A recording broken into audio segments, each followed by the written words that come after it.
গোবিন্দের হাতে যে সুদর্শন চক্র ছিল, সেই চক্রটা ওজন ছিল 2200 কেজি, অর্থাৎ 22 কুইন্টাল। সে চক্র চোখের একটা পলকে 100 পাক ঘুরত এবং 1 সেকেন্ডে 7 থেকে 8 কিলোমিটার ছুটে যেতে পারত। এই টপিকে নির্ধারিত বস্তু দক্ষিণ চরণে যে 11টা চিহ্ন, সেই 11টা চিহ্ন আমি পর্যালোচনা করলাম সংক্ষেপে। আপনারা দয়া করে এটা সাবস্ক্রাইব করবেন।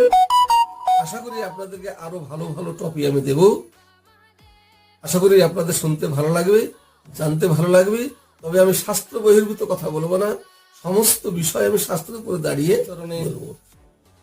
8টি লক্ষণ বা 1টি চিহ্ন এবং গোবিন্দের দক্ষিণ চরণে 11টি চিহ্ন।